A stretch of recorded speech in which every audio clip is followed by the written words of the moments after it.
Merry Christmas, everyone. I thought it would be fun to go over every single time Christmas is mentioned in a Diary of a Wimpy Kid story and rank all of the Christmases from worst to best.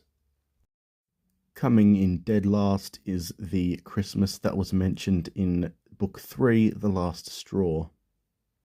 Christmas is only barely mentioned in this book, and it's pretty much entirely comprised of Greg complaining about the horrible gifts he got. So that's not great. Only barely above that, the second worst Christmas in Diary of a Wimpy Kid is the one that was featured in the original book. This entire Christmas is very boring, a bit depressing, and quite predictable and dull. But the whole accidental gift swap thing was kind of interesting, and it was a bit funny that Greg's horrible gift, his least favourite gift, was actually the one that Rowley really wanted, so that's why it's just a bit above the original. Also, this is so real. Third place goes to the Christmas featured in The Getaway. Now, in this, they're in the southern hemisphere, so it's warm on their Christmas, which, as someone living in Australia, I could relate to as a kid. But if we're being honest, the Christmas in The Getaway was an absolute disaster for the Heffleys. And that's a shame, because there's a lot of fun and cool stuff that could have happened on the tropical island in the Getaway book, but we only hear about the bad stuff.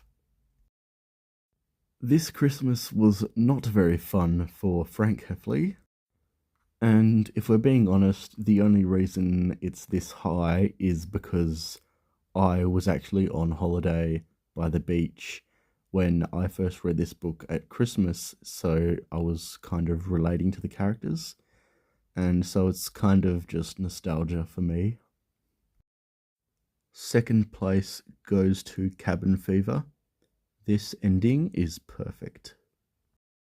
And in first place, the best Christmas in the entire Wimpy Kid multiverse goes to the animated Cabin Fever movie.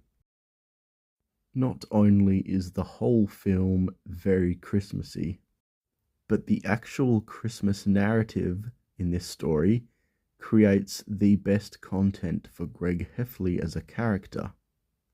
This is because he starts off in the movie as whiny and ungrateful.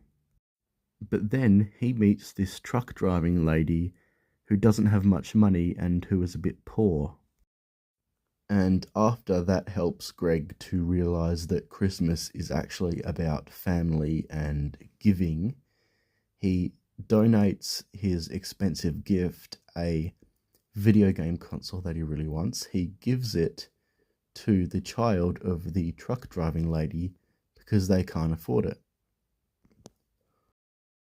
How sweet is that? Everyone, have a great Christmas if you celebrate it. Bye for now.